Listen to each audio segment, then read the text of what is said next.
Conta um pouco para a gente como surgiu a FTB.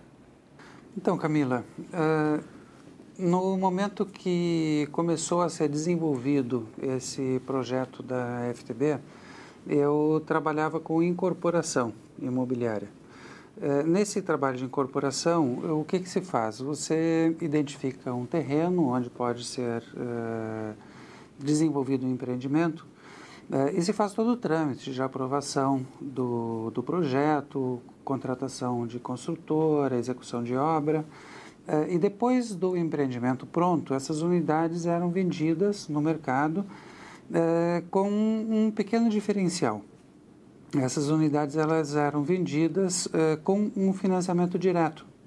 O comprador desse imóvel ele poderia assumir um contrato com pagamento mensal, na época era até 10 ou 15 anos, era uma operação comercial, tinha juros, correção monetária, mas havia esse diferencial, o comprador não precisava do crédito bancário se ele precisasse do financiamento, ele poderia oferecer a própria unidade como única garantia. E essa era uma operação que nós observamos que nós tínhamos um público que não tinha acesso a outros imóveis, porque era um público que tinha renda, tinha condições de comprar um imóvel, de assumir o pagamento do imóvel, mas não atendia os requisitos bancários para receber um financiamento.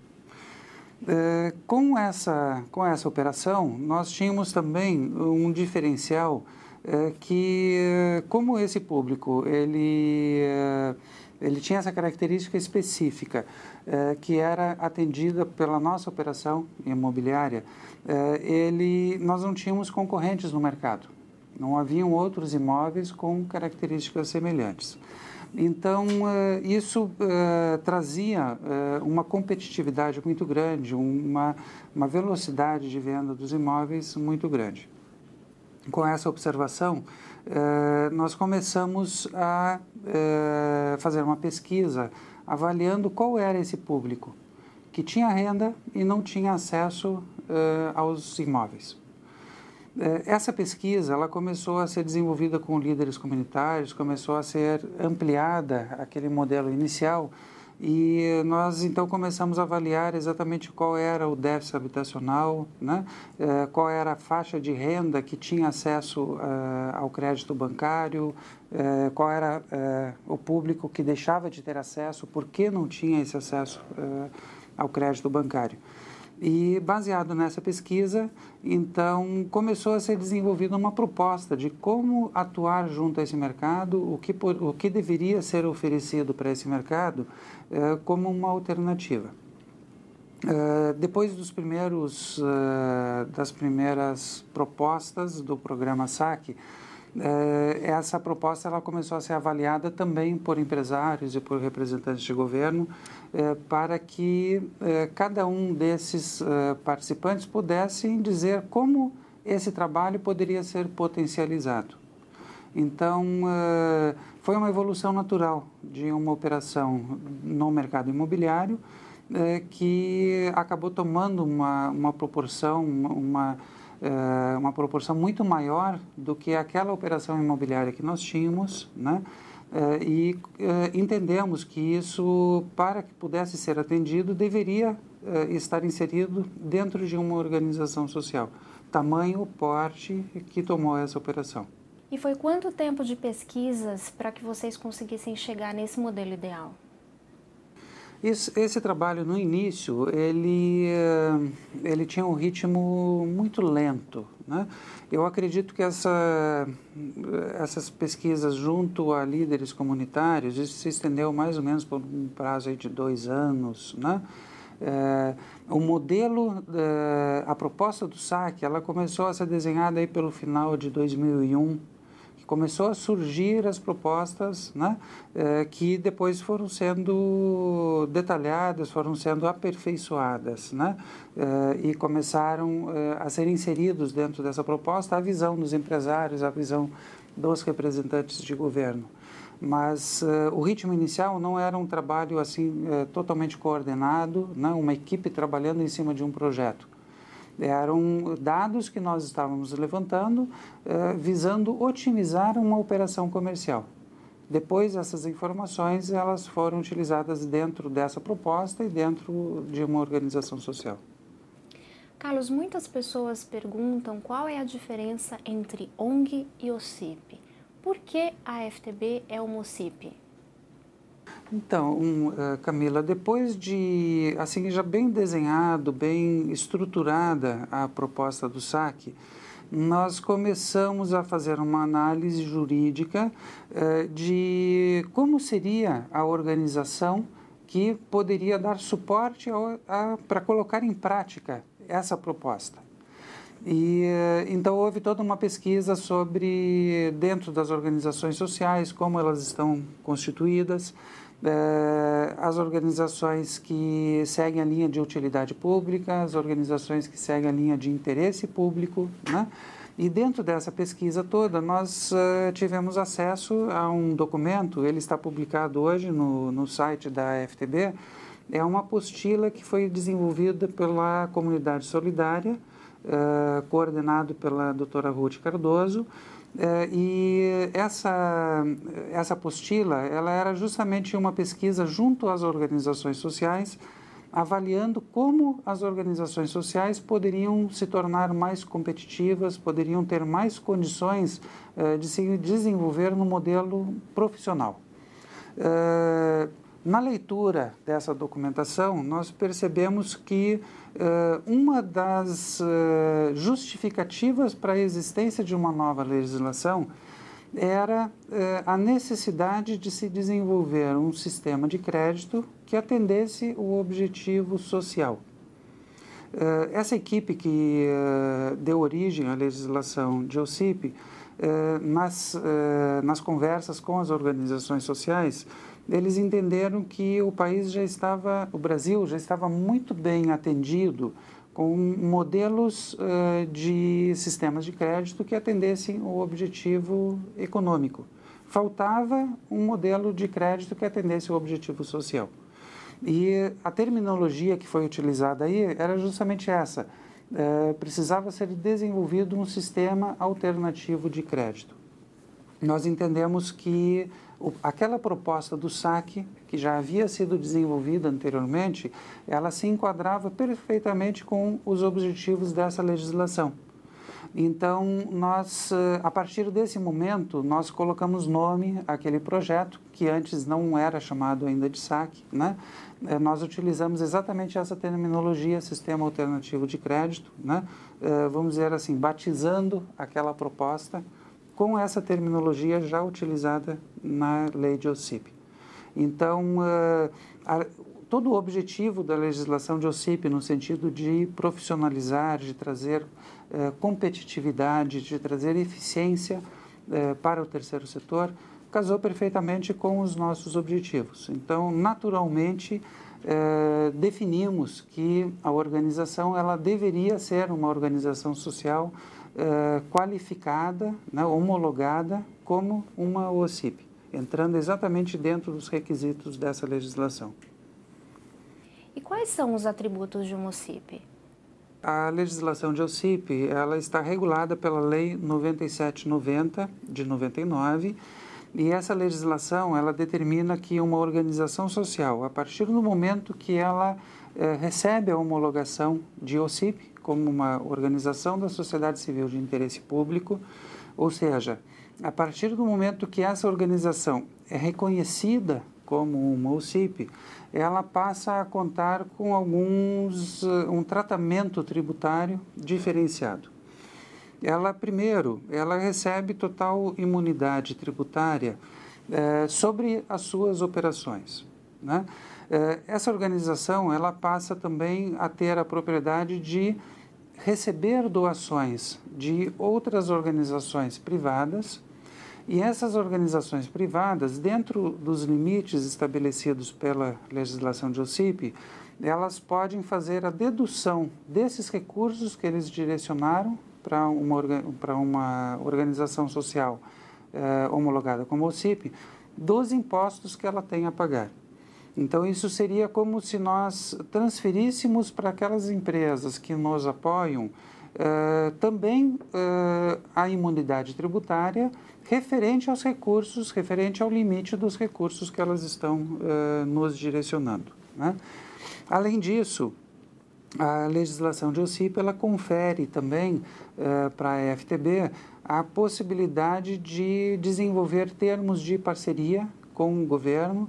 Eu costumo colocar governo no plural, governos, porque isso pode ser desenvolvido tanto a nível municipal, estadual ou federal.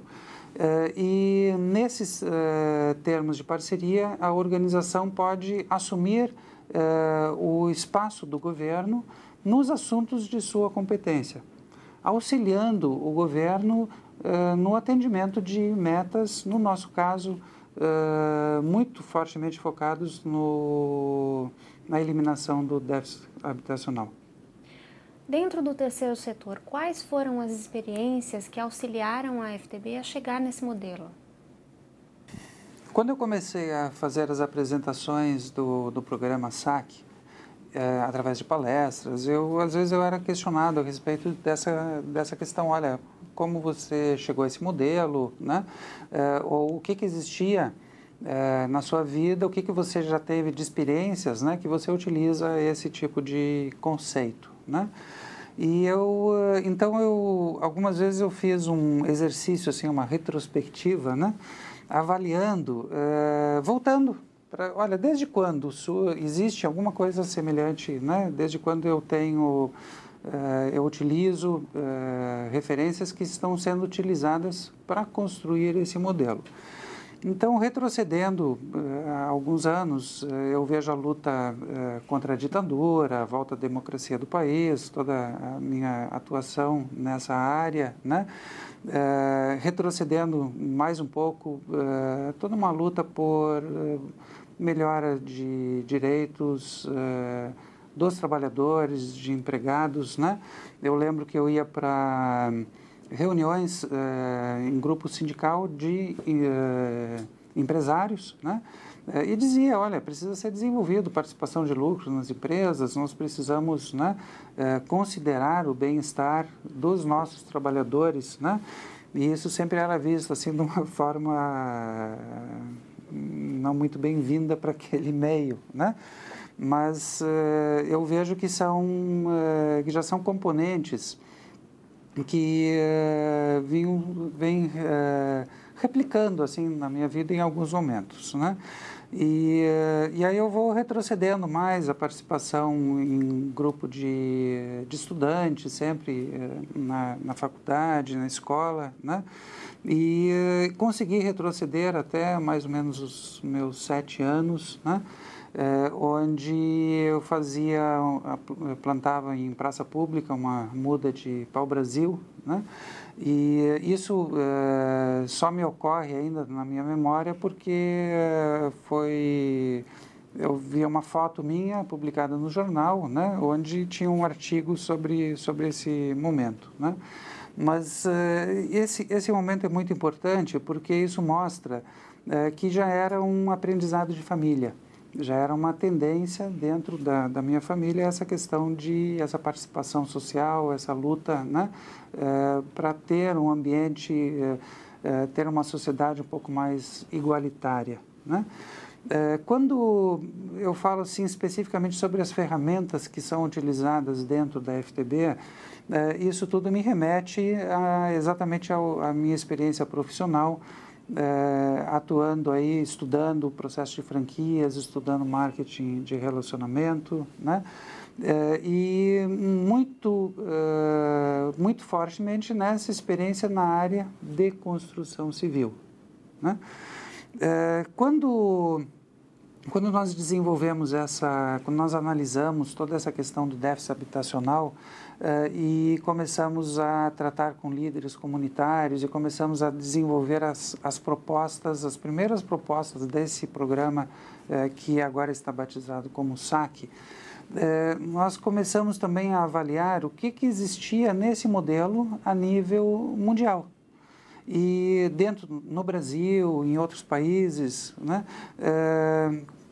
como as organizações sociais estavam atuando com relação à liberação de crédito, como as organizações sociais estavam atuando com relação a enfrentar essa questão do déficit habitacional. E encontramos modelos muito interessantes, vou citar alguns aqui, porque também utilizamos a experiência do desenvolvimento dessas organizações que são muito reconhecidas hoje, com resultados muito efetivos, né? E utilizamos, então, as experiências que foram desenvolvidas nessas organizações também para embasar o desenvolvimento dessa proposta do saque. Dentro desses estudos, nós temos alguns, como um exemplo mexicano, nos últimos 10 a 15 anos, né? Uma proposta que incluiu a participação da comunidade de empresários e governo dentro do programa Infonavit, do mexicano, que até hoje está em operação lá. Hoje eles fazem escalas de construção, existem condomínios que chegam a ser desenvolvidos para 60 mil unidades habitacionais. Tamanho, a demanda que passou a ser atendida através dessa proposta. E uma proposta muito bem desenvolvida, mas eu entendo que o principal diferencial dessa proposta e o que justamente definiu o grande sucesso da redução do déficit habitacional lá com a implementação desse programa foi justamente a participação da comunidade, dos empresários e governo, essas três fontes atuando de uma forma conjunta num objetivo comum. Outros exemplos que nós utilizamos, o Banco ICICI, um banco indiano, é um banco muito grande, utiliza marketing de relacionamento dentro da operação, dentro do processo de divulgação, e eles utilizam uma sistemática para determinar quais são as famílias que podem receber crédito. Por quê? Quando nós vamos para uma comunidade de baixa renda, uma comunidade muito pouco estruturada dentro dos modelos atuais, né, dentro dos conceitos atuais, o primeiro ponto que nós enfrentamos é como nós podemos saber qual é a família que tem condições de receber um crédito, que entende que quando se concede um recurso para aquela família com um objetivo específico, essa família vai saber discernir o que é um crédito, que tem depois uma contrapartida, um pagamento mensal, o retorno daquele recurso, e o que é um apoio, o que é uma doação, o que é uma aplicação na comunidade a fundo perdido. Porque muitas vezes esse discernimento, isso confunde, isso fica não fica claro, né, na aplicação de um programa. E esse caso, então, essa referência do Banco ICICI, eles nos ensinaram que uma família, para receber um crédito, ela precisa, primeiro, antes de receber esse crédito, desenvolver o conceito de poupança. No caso da operação, é uma operação bancária, eles concedem crédito, então eles desenvolvem o conceito da poupança. Isso ensinou que aquela família que consegue em períodos regulares fazer depósitos regulares numa conta de poupança, essa família ela domina o conceito da programação financeira e domina também, essa família ela tem renda para efetuar aquele pagamento.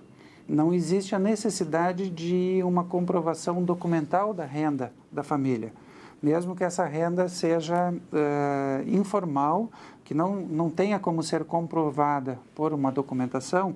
Se essa família faz aqueles depósitos regulares, ela tem renda para efetuar esse pagamento. Então, ela está comprovando a capacidade de pagamento e está comprovando a capacidade de programação financeira. E esses são os dois requisitos necessários. A família precisa dominar exatamente esses dois pontos para que ela esteja apta a receber um crédito. Esses mesmos dois, essa mesma sistemática, ela é utilizada também pela Cemex, que é uma indústria mexicana, uma indústria, eles produzem concreto para construção e desenvolveram um modelo de venda de materiais de construção ligado a um crédito. Lá foi observado que as famílias, dentro dos recursos disponíveis, compravam em pequenas quantidades o material de construção necessário para fazer a reforma da casa ou para fazer a construção da casa. E isso muitas vezes deteriorava o material, fazia com que a construção demorasse muito, ficavam casas inacabadas durante muito tempo. E a Cemex ofereceu, então, para a população, eles fizeram uma oferta de crédito. E justamente a análise se a família teria ou não condições de receber esse crédito estava baseado naquele mesmo modelo do Banco ICISI, só que nesse caso não era um depósito em poupança, eram pagamentos, a família começava a pagar a prestação do total de material de construção necessário à execução da obra antes de receber o material. Então a família começava, por exemplo, 6 semanas antes, fazendo o pagamento. Se cumprisse aquelas primeiras 6 semanas com o pagamento regular, recebe o primeiro lote de materiais, continua fazendo os pagamentos e assim por diante durante a execução da obra, né? E depois da casa concluída, continuava exatamente com o mesmo valor semanal até cumprir com todo o seu financiamento. Então, de novo, o mesmo modelo, a família comprovando antes de receber o crédito que ela tem a capacidade de pagamento e que ela tem a capacidade de programação financeira. Um outro modelo muito interessante é do Clínica Aravind, também é uma clínica de cuidados oftalmológicos indiana e foi desenvolvido todo um modelo baseado em cima de uma organização social, desenvolvido na questão do apoio de organizações, fundações internacionais. E essa clínica, ela agrega um conceito que nós queríamos utilizar dentro da AFTB, mas ainda não tínhamos referência dentro de organizações sociais dessa ferramenta, que é o processo de franquias. Então, a Clínica Aravind, ela inicia, o médico, o Dr. Aravind, que desenvolveu esse modelo, ele dizia assim, olha, eu gostaria de desenvolver um modelo de cuidados oftalmológicos dentro do que eu conheço do McDonald's, que produz hambúrgueres em qualquer lugar do mundo com o mesmo sabor, com o mesmo cuidado, né? E eu gostaria de ter essa capacidade de replicação da minha capacidade de cuidados oftalmológicos dessa forma, porque eu sou limitado às minhas mãos, eu consigo cuidar das pessoas que eu trato pessoalmente. Como que eu posso replicar isso? Como que eu posso fazer com que essa minha capacidade de atender os pacientes seja multiplicada dentro do mesmo padrão, dentro da mesma sistemática? Então, ele justamente busca essa ferramenta poderosíssima que é o processo de franquias, traz isso para dentro de uma organização social e consegue replicar em centenas de hospitais aquele mesmo cuidado, né? Aumentando de uma forma inimaginável, se não fosse utilizar essa ferramenta, né? O número de pessoas que ele passa a atender. Então, esse era um exemplo que nós buscávamos, uma referência, né? E, muito importante, uma aplicação prática de uma ferramenta que nós queríamos usar dentro de uma organização social e nós podemos já estudar quais foram as implicações, como que isso deveria ser adaptado.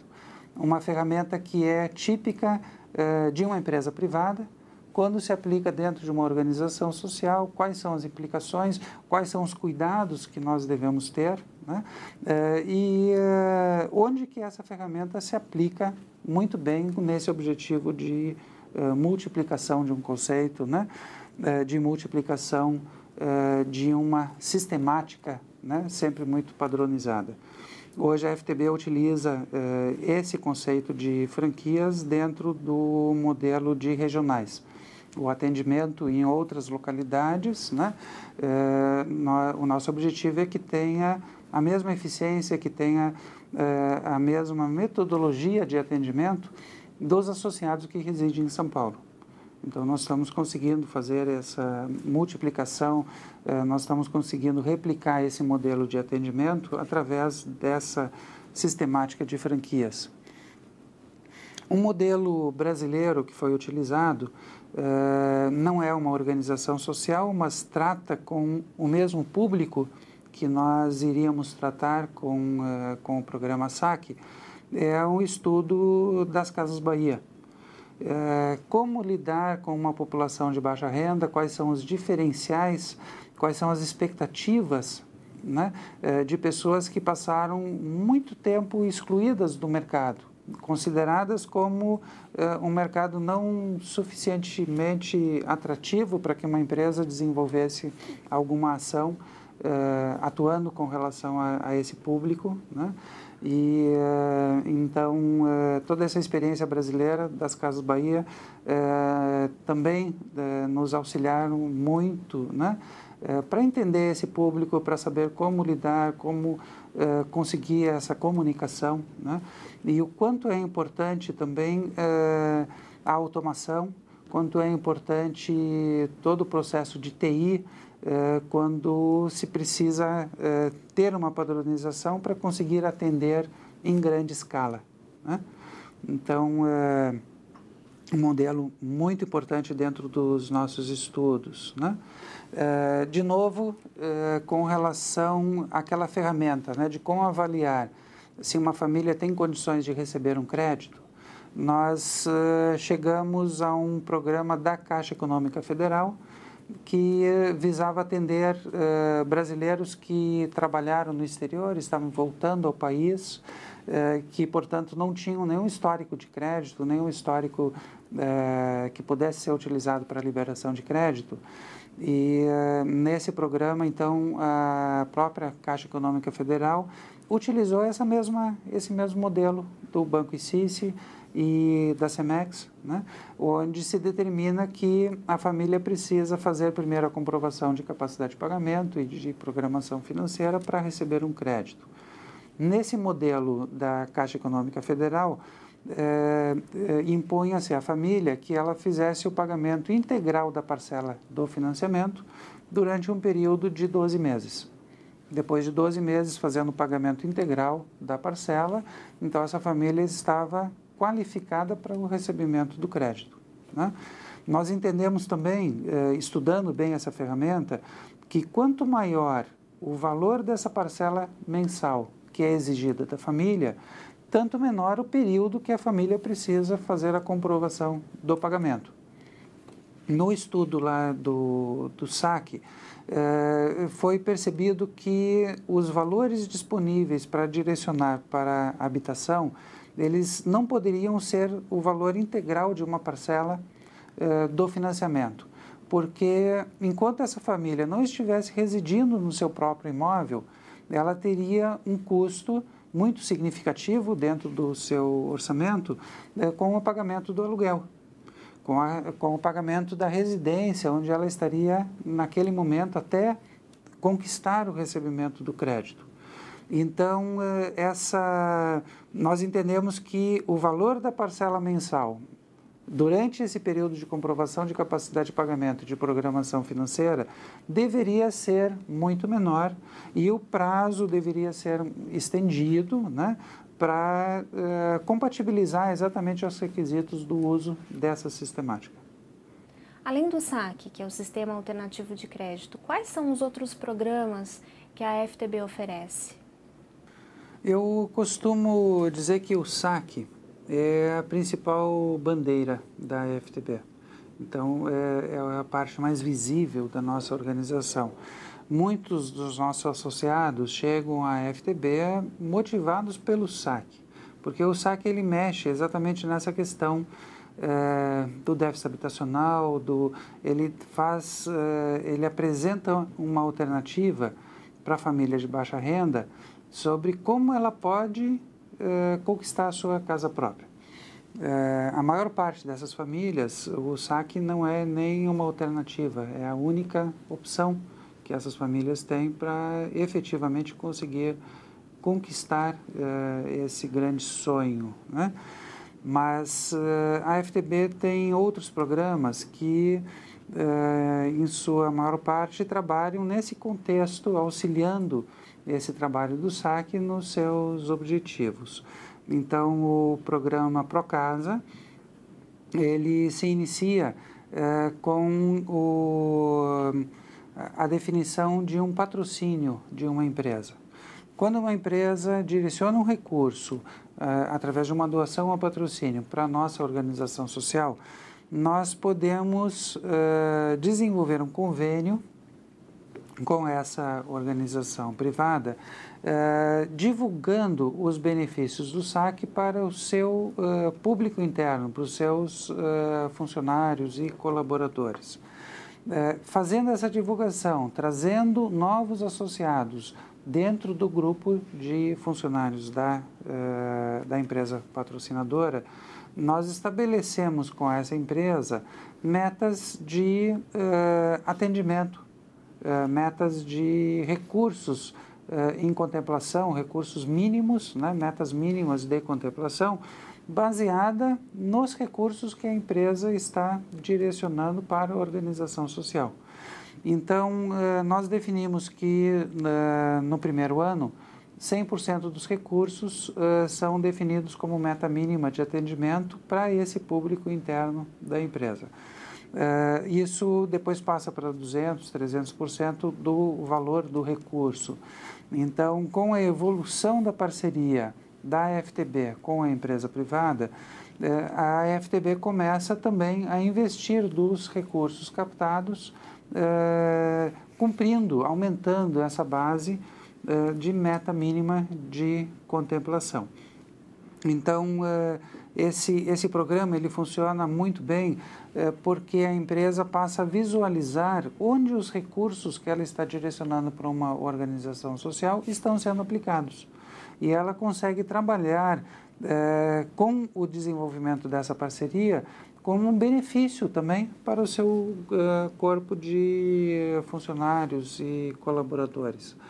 Nós observamos que é sempre um grande problema para as empresas que, quando elas vão definir em qual empresa vai ser direcionado o recurso de uma doação, um recurso que possa ser trabalhado através das leis de incentivo fiscal, as empresas sempre se preocupam, olha, esse recurso efetivamente vai chegar lá na ponta em quem precisa, ou esse recurso vai ser totalmente gasto em custeio, né, para manter a estrutura, mas não vai atingir o objetivo final. Então, através do programa Procasa, nós permitimos que a empresa visualize a aplicação dos resultados, né, e passe a ter também um melhor desempenho junto ao seu grupo de colaboradores. Um outro programa é o programa Mãos à Obra. Esse programa ele surgiu a partir de uma observação nossa junto a palestras que eram feitas em municípios onde havia um grande déficit habitacional e os recursos do município para aplicação em habitação não eram muito elevados. Então, nós observávamos uma massa de associados se inscrevendo na FTB, definindo a partir dessa inscrição quais eram as suas necessidades em termos de habitação, mas nós percebíamos que aquele município não oferecia, na mesma proporção, imóveis naquela faixa de preço. Então, você imagina, pessoas se associando, buscando imóveis de 35, 50, 80 mil reais, e o município tendo oferta de imóveis de 200, de 300, de 500 mil reais. O que isso ia gerar? No período de contemplação desse público que estava entrando na FTB, com a liberação dessas cartas de crédito, isso ia gerar uma migração as pessoas iam procurar os imóveis, não iam encontrar no município, iam acabar mudando para outro município para efetivamente conseguir comprar a sua casa e gerando um novo problema. Resolvendo o problema e gerando um novo. Ou o deslocamento, ou passando a trabalhar em outros municípios, deixando de existir essa mão de obra nesse município onde a família morava anteriormente. Então, o programa Mãos à Obra, ele visa justamente observar com antecedência onde vão estar sendo liberadas as cartas de crédito, qual é a situação desse município, se existe oferta de imóveis no mesmo, em quantidades equivalentes, e não havendo um desequilíbrio na oferta de imóveis e com relação às cartas de crédito liberadas, então inicia-se um trabalho junto ao Poder Público Municipal, justamente buscando alternativas para a produção desses imóveis para baixa renda. Então, a FTB pode trabalhar junto com construtoras que apoiam a nossa organização e junto ao Poder Público Municipal, alertando sobre essa necessidade e apresentando alternativas para a construção. Outro programa que funciona na FTB é o programa de assistência jurídica. Esse programa, ele justamente visa auxiliar, orientar as famílias com relação aos seus direitos, com relação não só a direitos constitucionais, mas se a família pode buscar ou não algo que essa família considere como seu direito. E orientando a família sobre quais caminhos ela deve trilhar para ter sucesso com relação a uma demanda, ou se trata-se de algum assunto que não se constitui direito, orientando a família também sobre como, quais seriam as alternativas, como que ela deve atuar para resolver aquele problema específico. Outro programa mais recente, o programa de geração de renda extra. Esse programa ele foi desenvolvido a partir de uma ampla discussão junto aos associados da FTB, avaliando como a participação dos associados, que inicialmente se dava apenas como trabalho voluntário, como que se o associado atingisse determinados requisitos, se ele dedicasse um tempo além daqueles limites que estão reconhecidos como um trabalho voluntário, como que essa atuação poderia se reverter em uma renda para os associados. Então, incentivando o associado a algumas ações e determinando que essas ações poderiam gerar uma renda extra para a família. Graças ao desenho desse programa, isso foi muito discutido durante quase 6 meses, em várias reuniões, com muito auxílio de todo o corpo de associados, a FTB conseguiu justamente definir uma linha de profissionalização e definir recursos que se transformaram numa massa de trabalho, de auxílio à nossa organização, que vem alavancando aí uma taxa de crescimento muito significativa, né? Esses associados, eles colaboram de uma forma muito efetiva na divulgação da nossa organização. Se nós analisarmos assim a aplicação dos recursos e os resultados efetivos, e quais seriam as outras alternativas que a organização teria para aplicar esse recurso, não através desse programa. Por exemplo, nós poderíamos direcionar os recursos através de campanhas publicitárias, né, fazendo a divulgação da nossa organização. Nós percebemos que, através do programa de geração de renda extra, além de gerar um benefício para os associados, nós conseguimos também muito mais eficiência. Nós conseguimos trazer muito mais resultados por cada real investido dentro da organização. Então, é efetivamente aqueles processos que nós chamamos de ganha-ganha, né? Processos que todos os associados que participam estão muito contentes, muito felizes com os resultados, né? E para a FTB é um processo muito seguro, porque a remuneração se dá depois do resultado efetivamente concretizado e também num custo que traz muita eficiência. E são 30 meses para contemplação. Como a FTB chegou nesse número? Por que 30 meses?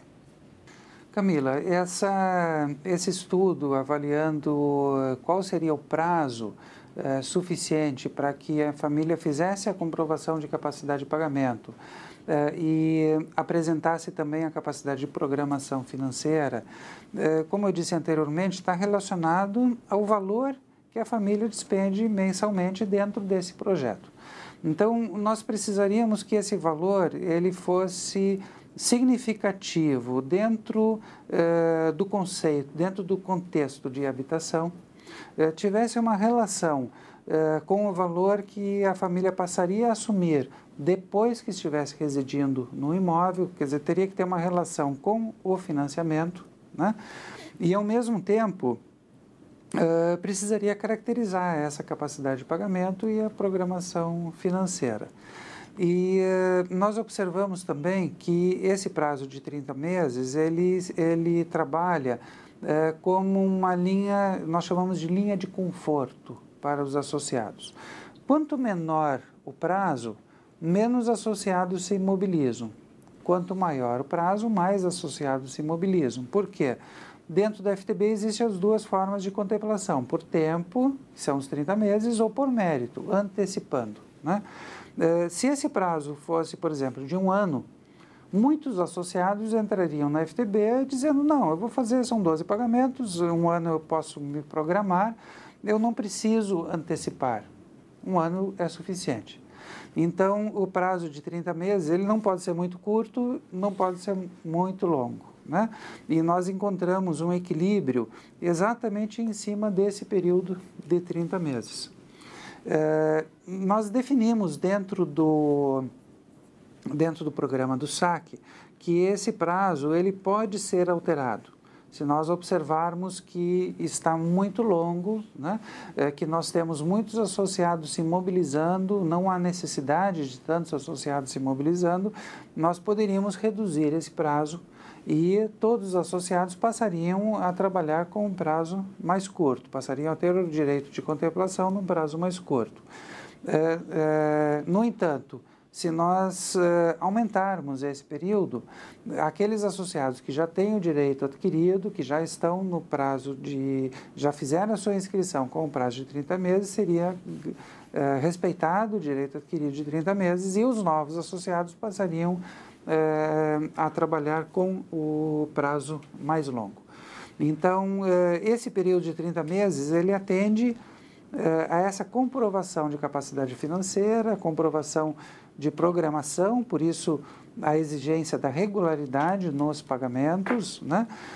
E também atende a essa linha de conforto, gerando mobilização dentro da nossa organização. E como é essa antecipação do crédito por mérito? Bom, nós utilizamos o termo de meritocracia, né?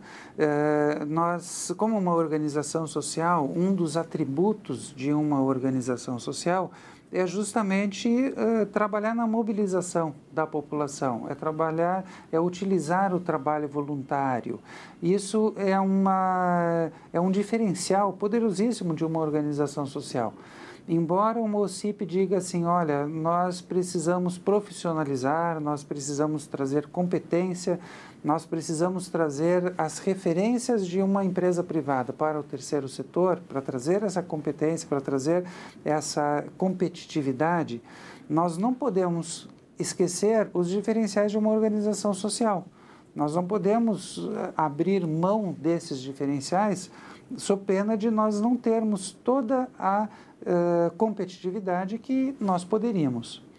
Então, dentro da FTB, nós incentivamos os associados a desenvolver ações que auxiliam a organização. nós incentivamos os associados a fazer trabalho voluntário.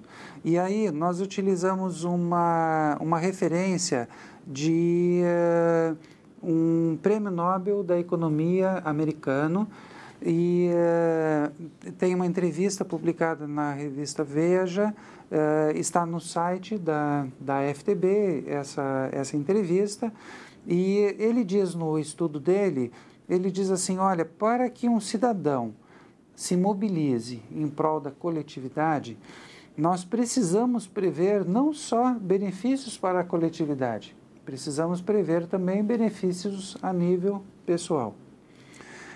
O mesmo é tratado também numa outra entrevista, também publicada no site da AFTB, que trata da questão de meritocracia. Então, nós utilizamos exatamente essa ferramenta, nós utilizamos esse trabalho. Nós damos benefícios pessoais quando o associado desenvolve ações em prol da coletividade. O associado desenvolve um grande trabalho auxiliando a organização e está previsto, então, pontos que são computados na conta desse associado, medindo qual é a mobilização dele. Quanto mais pontos um associado tem dentro da FTB, isso significa que mais ele se mobilizou, mais ações ele desenvolveu. E aí, então, nós temos um ranking que define a ordem de distribuição de cartas de crédito pelo sistema de mérito. Então, nós incentivamos o associado para que desenvolva ações, ele reduz o prazo de contemplação, auxiliando a organização como um todo, auxiliando a comunidade onde ele está inserido como um todo. Carlos, explica para a gente, então, de onde vem o dinheiro que alimenta o fundo das cartas de crédito. Bom, a FTB ela definiu um modelo que justamente considera recursos dos associados, e isso é chamado como contrapartida da sociedade, né? Num modelo ideal, isso seria composto por 30% do valor, do montante dos recursos que vão para esse fundo. Nós consideramos outros 30% de recursos da iniciativa privada, através de doação ou de patrocínio.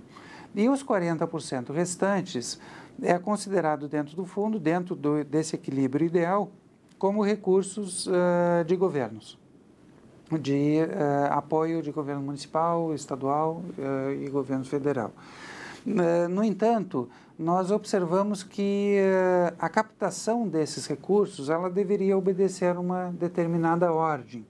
Nós não poderíamos solicitar recursos a nível federal sem resultados apresentados.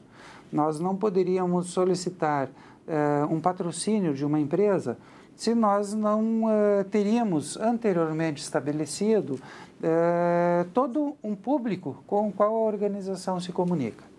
Então, esse estudo ele determinou exatamente quais eram os pontos de entrada, o início de cada uma dessas ações. Nós determinamos que, no início da operação, até que nós tivéssemos 10 mil associados, esse trabalho deveria ser feito exclusivamente junto à população. Nós deveríamos contar apenas com recursos dos associados, com recursos da própria população. A partir daí, entre a escala de 10 mil associados até 50 mil associados, seria somado a esse recurso o trabalho de captação de recursos junto a empresas privadas. Então, são os trabalhos de comunicação com as empresas, demonstrando essa atuação da FTB com esse público e permitindo que essas empresas também se comunicassem, utilizassem a FTB como um canal de comunicação. A partir do momento que essas duas fontes de recursos já estivessem funcionando, nós demonstraríamos todo esse trabalho a nível de governo, justamente buscando essa última fatia, né, compondo mais recursos dentro da nossa organização. Então, o início da organização, ele se dá justamente baseado em cima da comunidade.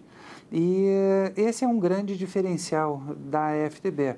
Normalmente as organizações sociais, elas têm assim a comunidade carente, precisando de recursos, e a organização social buscando esse recurso junto a governo, junto a empresas, né, procurando atender a esse objetivo. Na FTB, nós já iniciamos esse trabalho com essa comunidade dando a sua participação, mostrando, né, definindo, dizendo, olha, nós estamos dizendo que nós não precisamos de subsídio para comprar a nossa casa. Nós precisamos que o financiamento não tenha juros, mas não precisamos do subsídio. E essa comunidade já está cumprindo com a sua participação. Então, isso traz muita força para a FTB, isso traz muita representatividade para a nossa organização, porque os nossos associados não são um abaixo-assinado, uma lista de pessoas que dizem, olha, eu gosto dessa ideia, eu quero ser auxiliado. Né? São efetivamente pessoas que já estão contribuindo, pessoas que já estão todo mês depositando recursos, direcionando recursos para a nossa organização, direcionando essas doações que permite que a organização já funcione, permite que a organização apresente resultados, né? E permite que a organização estruture também os seus departamentos de captação de recursos junto à iniciativa privada e o departamento de comunicação com o governo. E as pessoas têm muitas dúvidas com relação à porcentagem dos recursos que é destinada para o saque. Todo recurso que entra para a FTB é destinado para o Sistema Alternativo de Crédito? Um grande diferencial da AFTB é justamente que o custeio da organização ele é bancado pelos seus associados. Então, com isso, nós podemos garantir para as empresas e podemos garantir para o governo de que todos os recursos captados através dessas outras duas fontes, 100% desses recursos, sejam direcionados para o objetivo fim da organização. Nós não precisamos tirar dos recursos de patrocínio, dos recursos de doações, o custeio da organização, uma vez que isso já é bancado pelos associados. Hoje, nós temos uma composição do orçamento da FTB mais ou menos da seguinte forma. De 100% dos recursos captados, 8% vão para o programa de geração de renda extra. 8% dos recursos de contribuição associativa, não dos recursos de doação, de patrocínio, recursos de governo. 10% desses recursos, eles servem para o custeio dos escritórios regionais, através do programa de franquias da FTB. Mais ou menos outros 20% dos recursos trata de todo o custeio da organização, da FTB.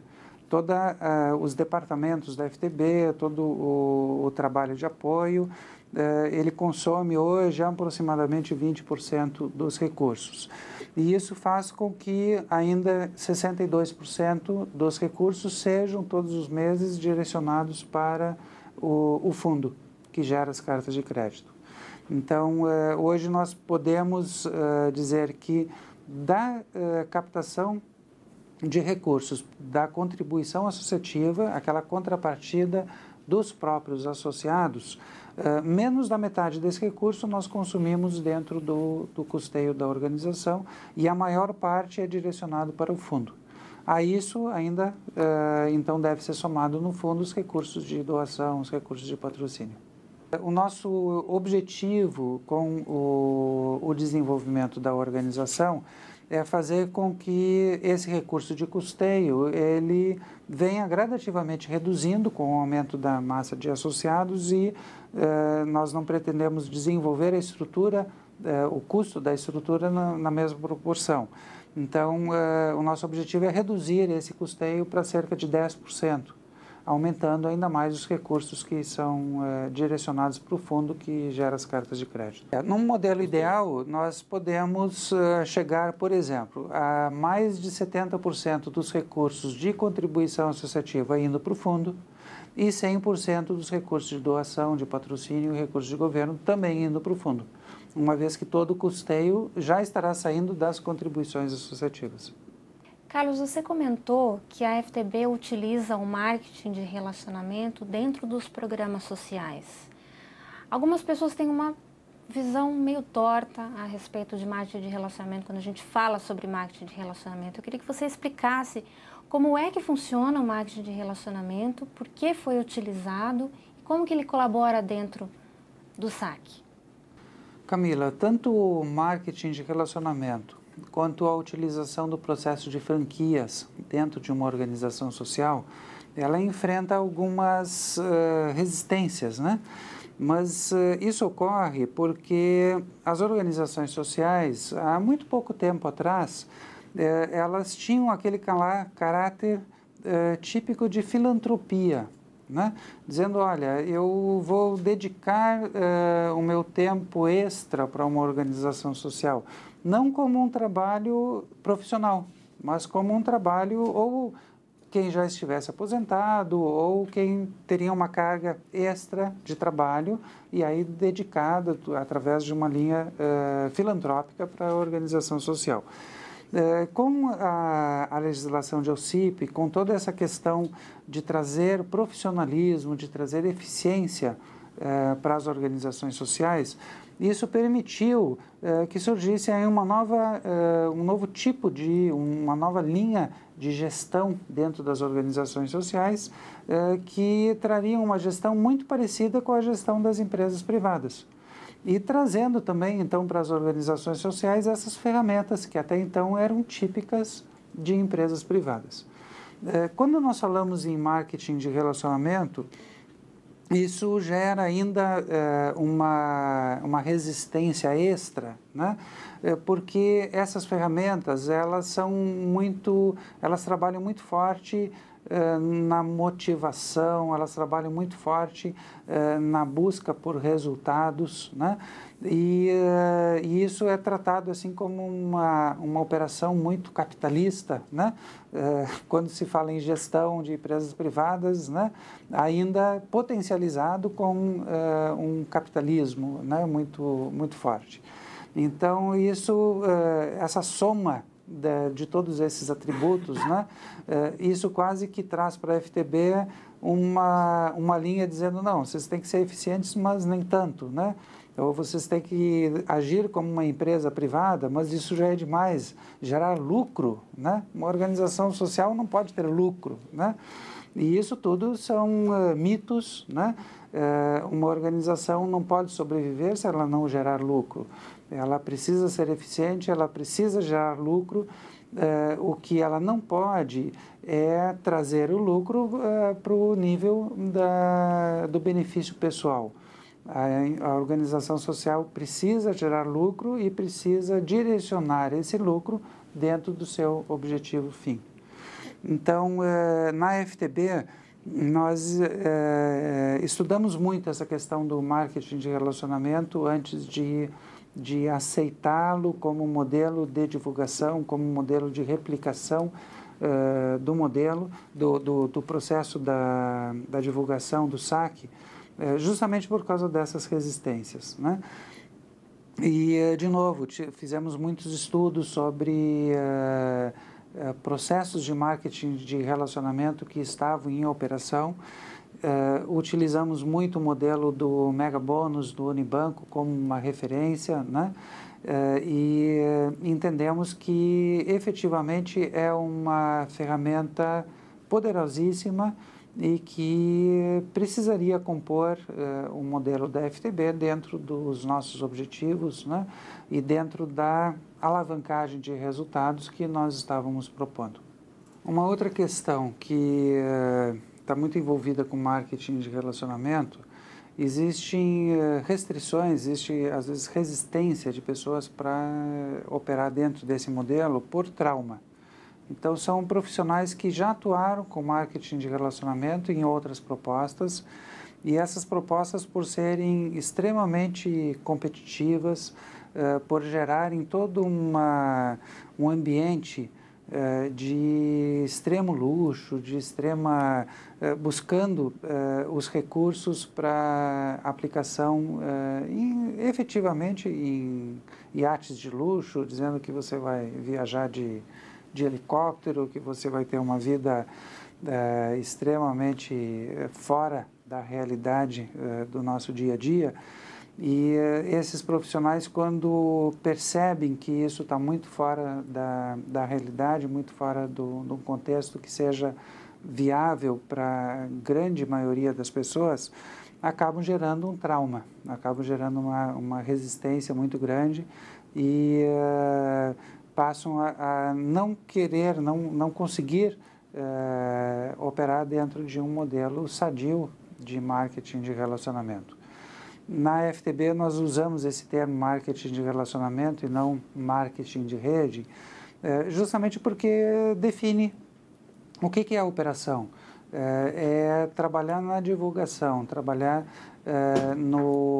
apresentando o trabalho, a oportunidade da FTB para as pessoas do seu relacionamento. E com isso, fazendo com que essa proposta chegue a todo o cidadão brasileiro.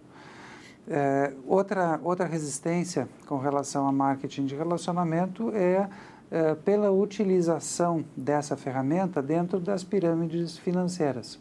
Então, são operações que não têm nenhuma sustentabilidade, que visam simplesmente o recurso financeiro pelo recurso financeiro e que são sustentadas simplesmente pela entrada de novas pessoas dentro do sistema e que, inevitavelmente, chega um momento que esse sistema ele chega a uma estagnação e não consegue se sustentar, não consegue se manter. Então, pela utilização dessa ferramenta nesse modelo, nessas operações, isso tudo também gera bastante desgaste para o modelo de marketing de relacionamento. Mas é uma ferramenta poderosíssima, uma ferramenta de grande qualidade quando bem utilizada. E esse é o propósito da FTB e esses são os cuidados que nós temos que ter no momento de usar essa ferramenta. Então, a FTB soube, de fato, utilizar o marketing de relacionamento e obteve um crescimento com isso. Eu queria, então, que você explicasse um pouco para a gente como que aconteceu esse crescimento ou como tem acontecido esse crescimento desde a fundação da FTB. Bom, a FTB foi fundada, são 15 associados fundadores. Então, a partir desses 15 associados fundadores, em março de 2007, né, se nós acompanharmos uma taxa de crescimento mensal, aí próximo de 30% mensal, nós vamos ter muito próximo à realidade de crescimento da nossa organização até hoje. Isso é uma taxa de crescimento muito alta, eu diria até que acima da nossa expectativa inicial. Nós nós mantemos essa taxa de crescimento graças a todo esse processo, a eficiência do marketing de relacionamento, porque faz com que a informação chegue de uma forma muito fidedigna a cada pessoa que precisa conhecer a organização, que precisa conhecer a proposta do saque, que precisa poder avaliar se essa proposta efetivamente atende às necessidades da sua família.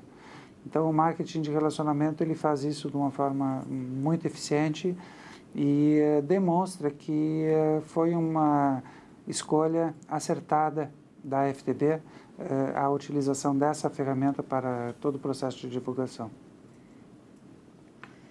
Nós, quando nós fazemos a análise da taxa de crescimento da FTB, nós precisamos entender que existem dois momentos específicos para isso. Existe um momento que ocorre a aceleração do crescimento e existe um momento que essa aceleração reduz essa aceleração por uma estagnação do mercado. Então, conforme hoje nós estamos iniciando ainda esse processo, essa aceleração, e isso ocorre no momento que a organização se torna mais conhecida, quando a organização adquire mais credibilidade, quando a organização começa a compor os convênios, começa a compor toda a estrutura funcional da organização atinge um ponto de profissionalismo. Isso faz com que esse ritmo de crescimento se acelere. No nosso caso, o nosso objetivo é que se mantenha esse ritmo que nós estamos, ou até reduza um pouquinho nesse momento, para que nós possamos manter a qualidade de atendimento e de treinamento para os associados.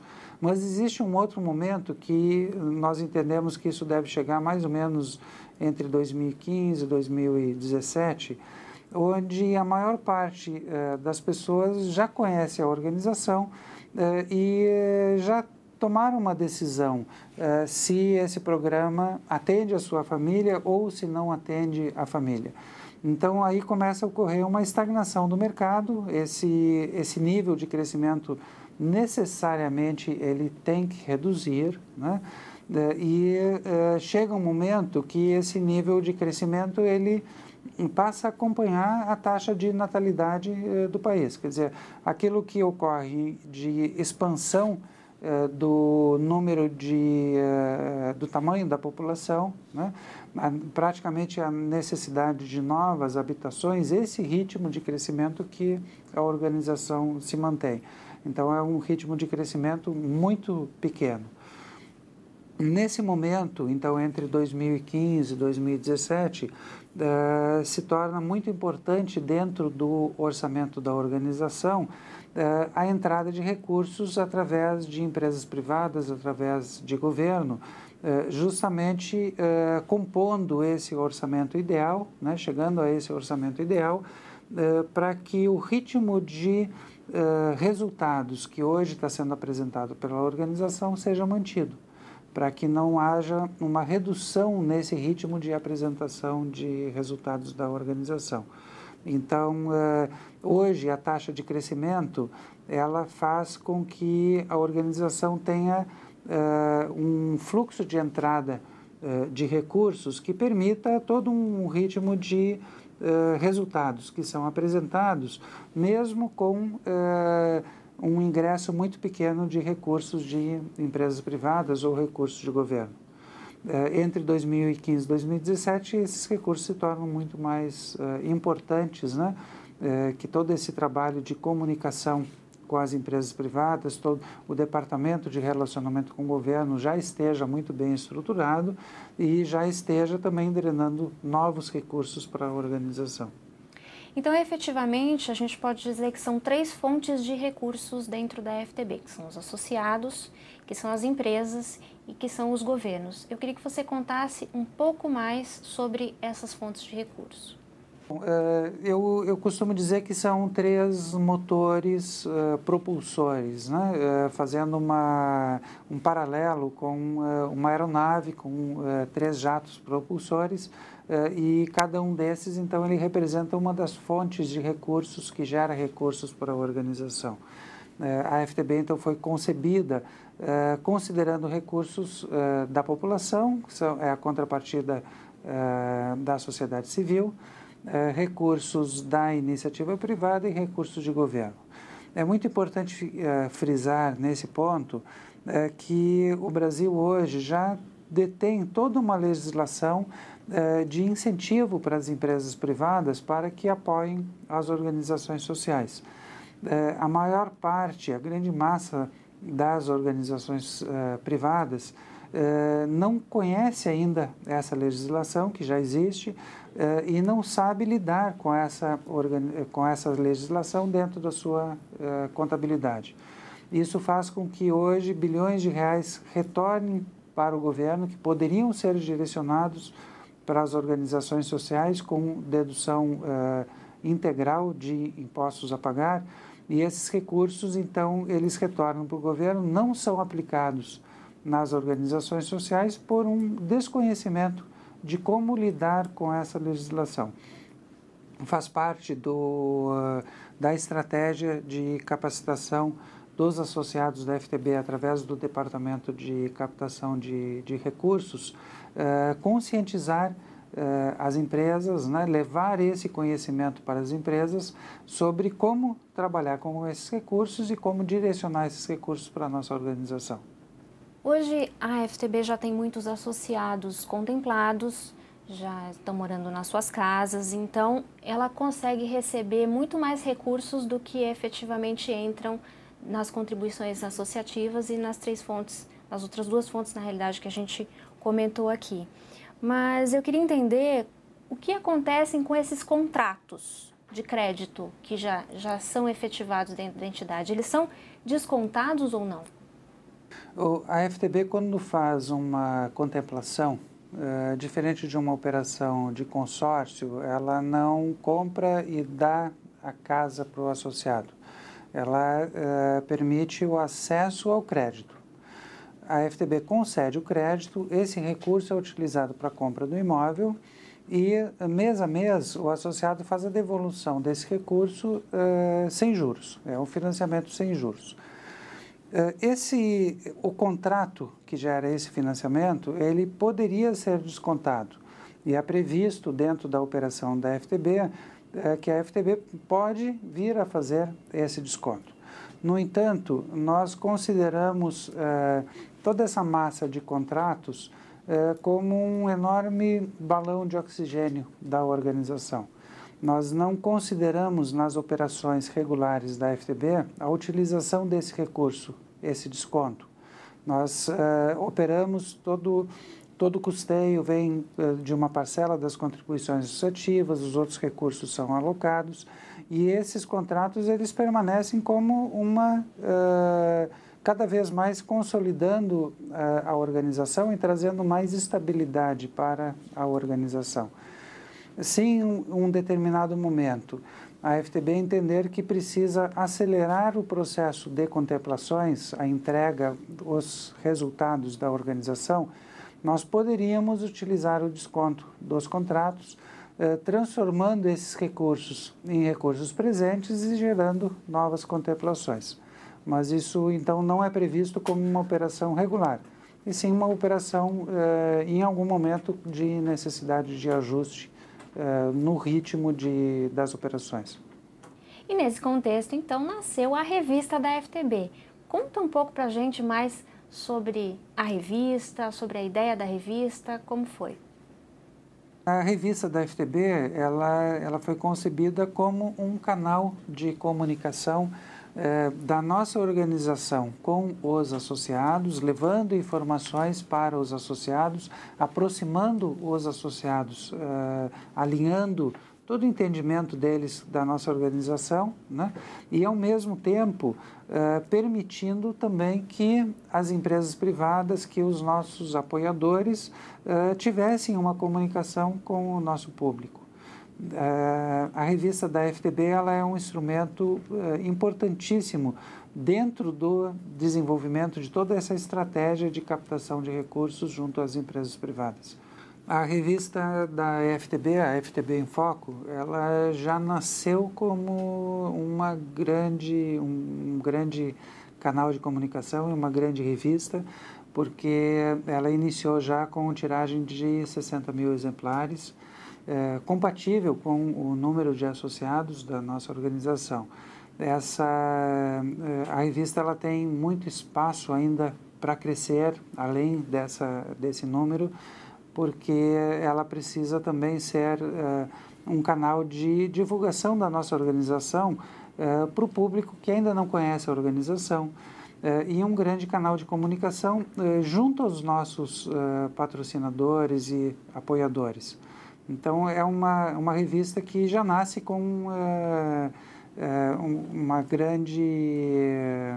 como um grande canal de comunicação com os nossos associados.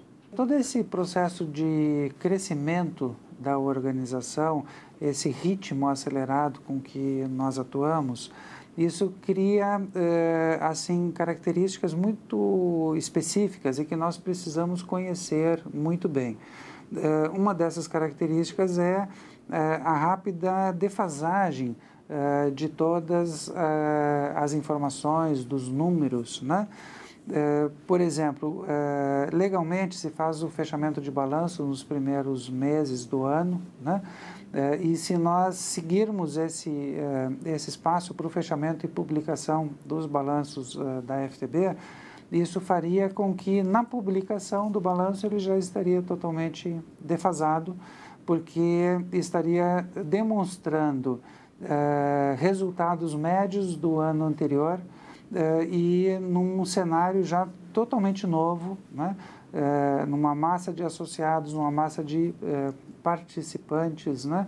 Muito diferente daquela realidade que ele está demonstrando.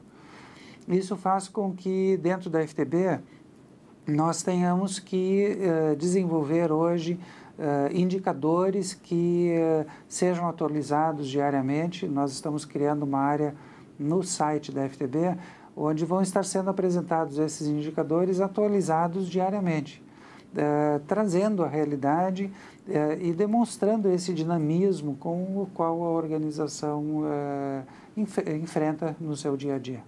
Carlos, hoje a FTB já conta com um bom número de associados, esse número vai aumentando a cada dia, mas eu queria que você explicasse um pouco melhor sobre o que são associados ativos e associados considerados em pré-ativação.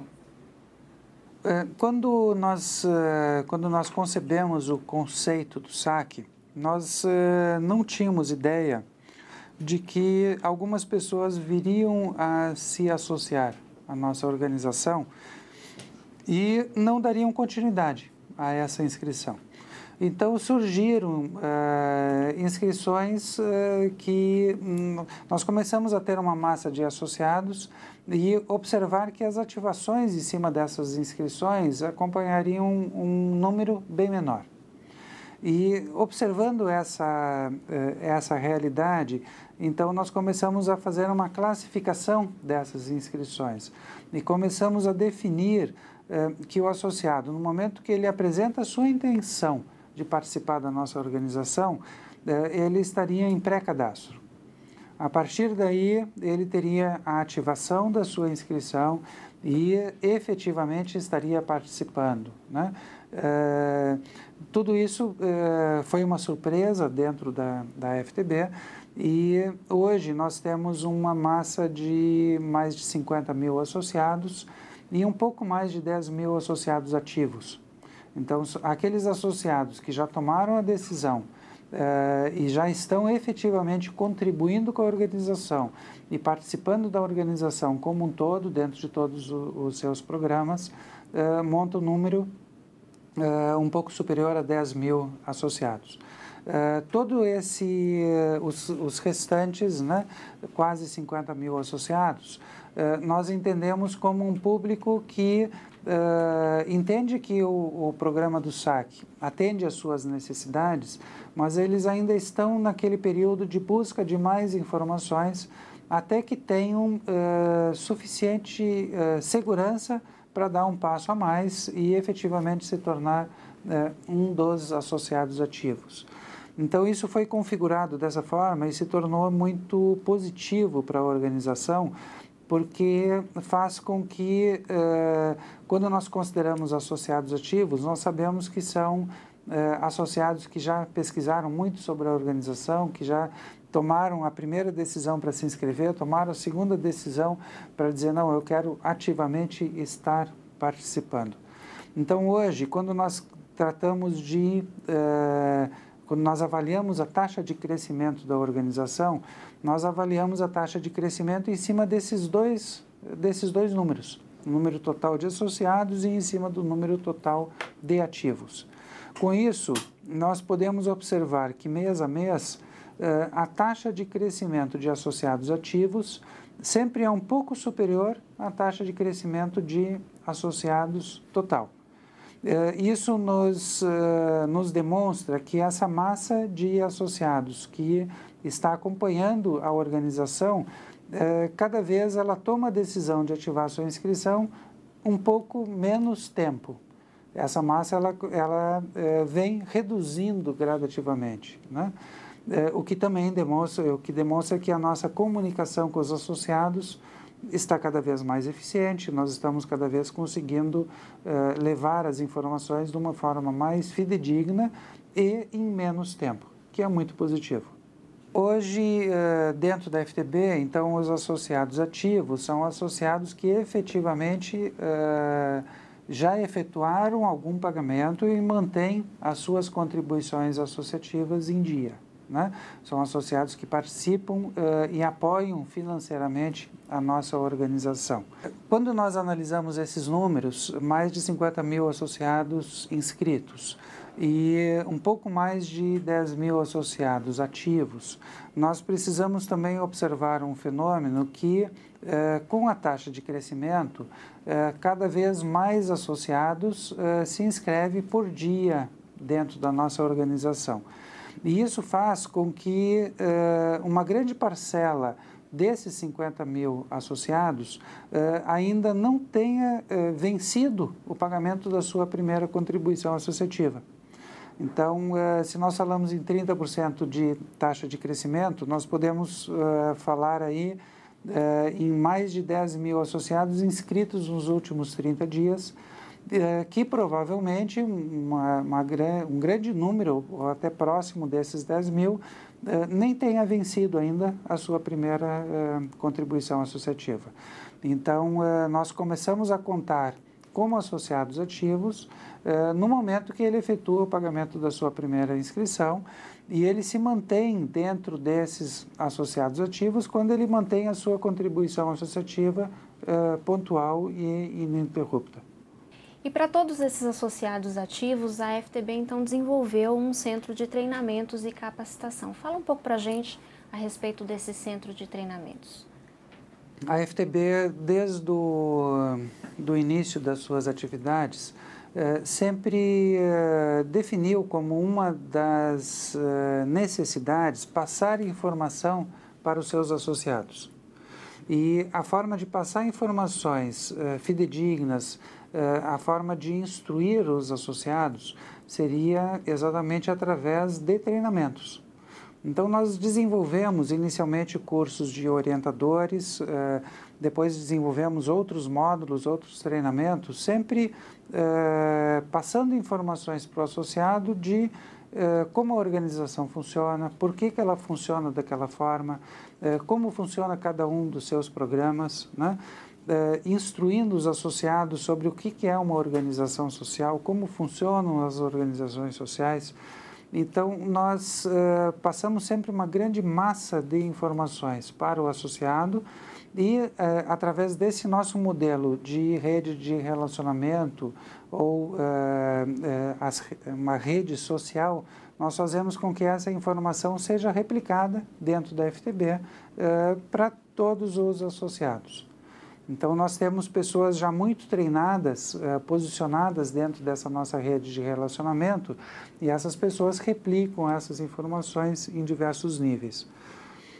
Depois de desenvolvido esse centro de treinamento e desenvolvido todo esse modelo de informações da nossa própria organização, nós começamos a utilizar essa estrutura como uma forma também de capacitação dos associados. Nós começamos a desenvolver treinamentos de liderança, treinamento de palestrantes, né? Nós estamos agora desenvolvendo um treinamento com relação ao MEI, microempreendedor individual.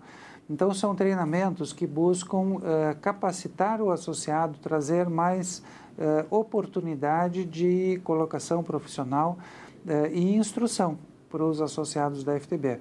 Hoje nós utilizamos toda essa estratégia de treinamento muito além de passar a informação da organização, mas também passar formação e oportunidade para os nossos associados. Carlos, a FTB também tem um projeto de franquias sociais. Como elas foram criadas e como elas já estão se desenvolvendo? No final de 2008, no último trimestre de 2008, nós começamos a colocar em prática essa estratégia de utilizar o processo das franquias sociais, no caso, como um modelo de replicação dos nossos escritórios regionais.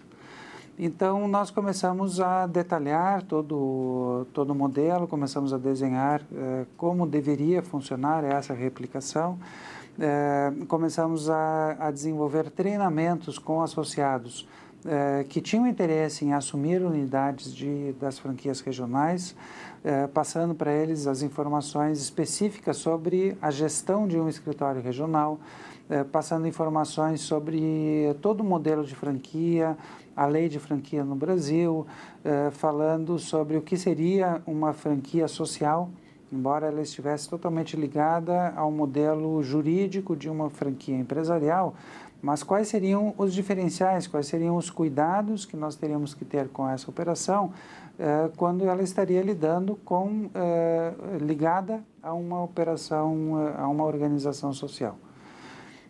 Depois, em 2009, logo no início do ano, nós contratamos uma assessoria especializada nessa área, contratamos uma assessoria muito conhecida aqui em São Paulo, especializada na formatação de processos de franquia.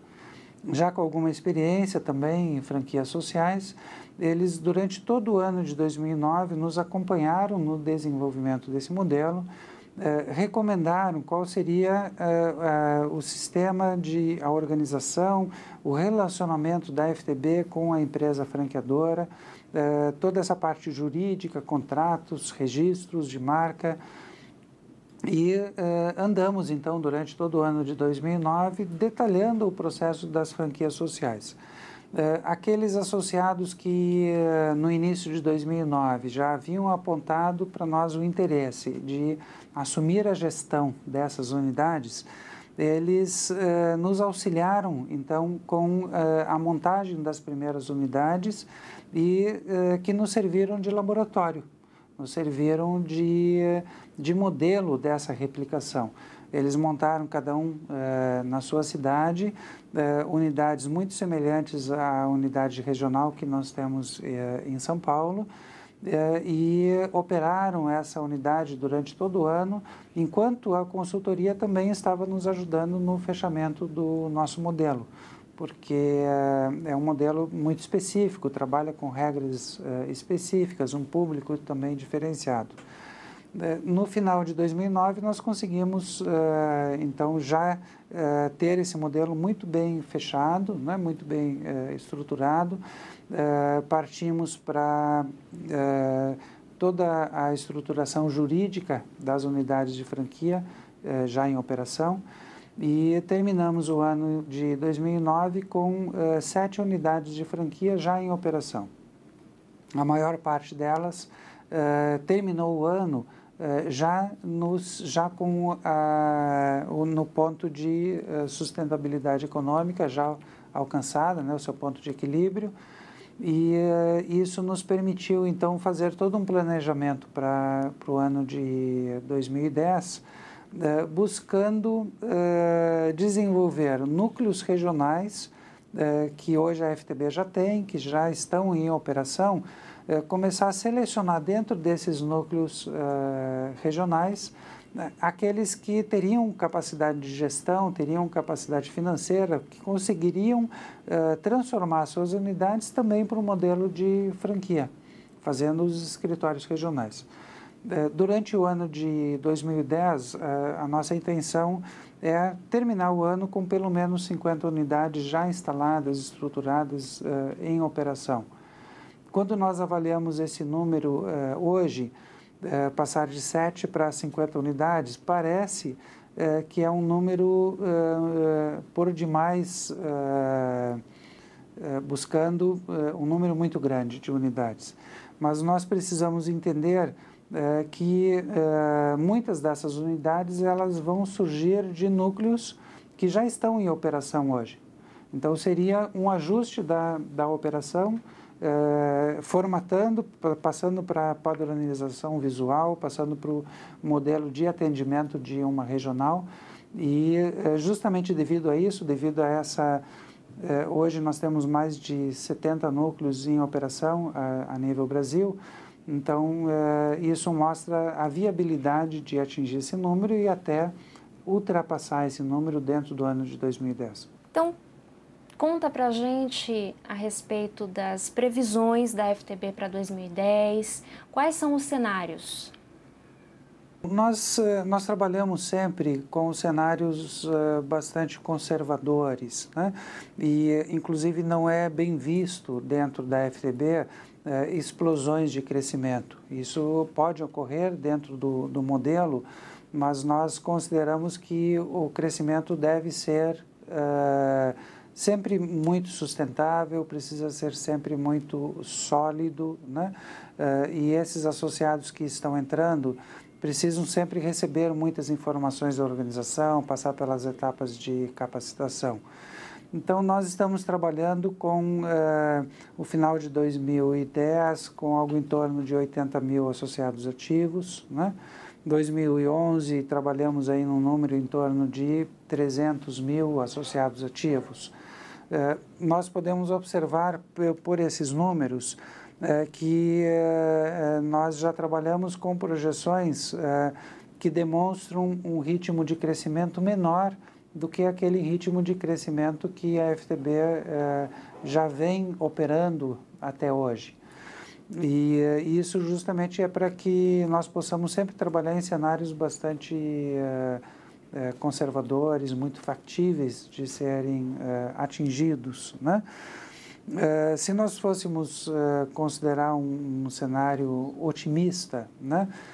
Eu considero que cenários otimistas para a FTB não são cenários que esse número de associados ativos seja ultrapassado em muitas vezes, né? Isso é perfeitamente possível, mas cenários otimistas dentro da FTB é justamente um crescimento constante, gradual, né? E sustentável. Isso é um cenário bem visto, é um cenário que nós buscamos dentro da nossa organização.